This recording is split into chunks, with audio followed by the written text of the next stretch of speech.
Every family has secrets. Some just call it loyalty. Were you the difficult one? The rebel? The angry child who just wouldn't let things go?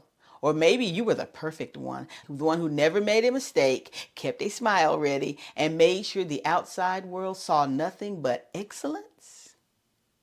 What if I told you that those weren't your personality traits at all?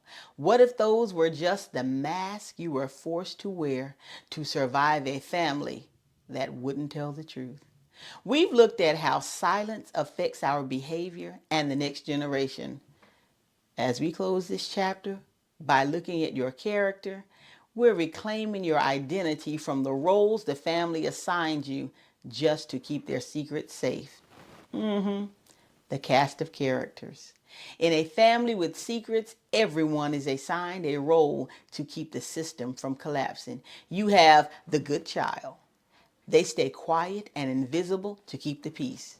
Then there's the problem child. They act out, maybe through anger or rebellion, but they're really just providing a safe distraction so no one looks at the real problem.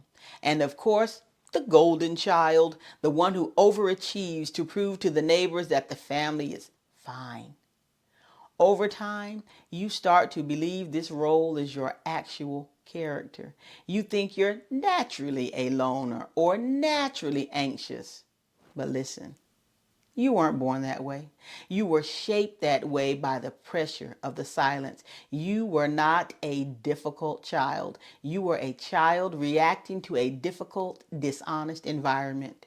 Your anger was often just the only logical response to being gaslit for 20 years. You were never the problem. You were just the only one brave enough to react to it.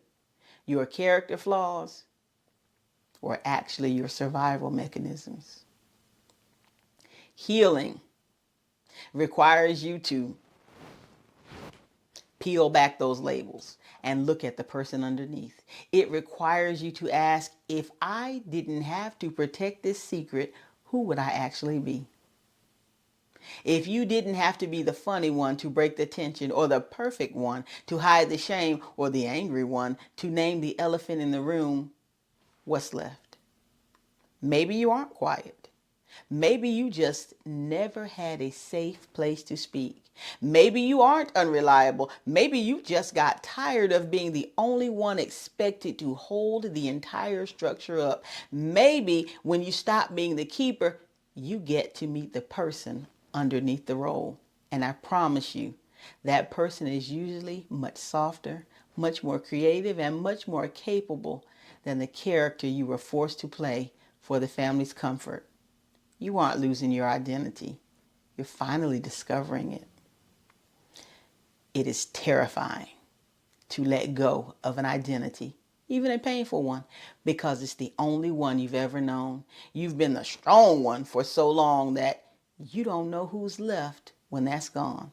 But the strong one was just a suit of armor you wore to a battle you didn't start. And you don't have to live in that armor once you finally walked out of the battle. You are more than the role you were assigned. You are the author of your own character, and you are allowed to change the script. We've looked at the cost. Now we have to understand the why. In the next chapter, we're going to go back into the past with a lens of discernment to see when silence was actually survival. Affirmation time. Sit up as straight as you can. Imagine there's a string pulling the top of your head towards your ceiling. Roll your shoulders back. Feel the strength of your own back. Not because you're carrying a secret, but because you're standing in your own truth. Here's your affirmation. Say it with me. I am not the labels my family gave me. I am not difficult for wanting the truth. I am not weak for feeling the pain. I am reclaiming my true character from the roles I was forced to play to keep others comfortable.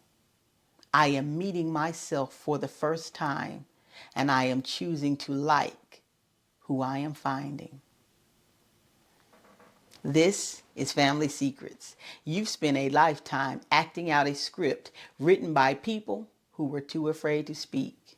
But the stage is empty now, and you are the one holding the pen.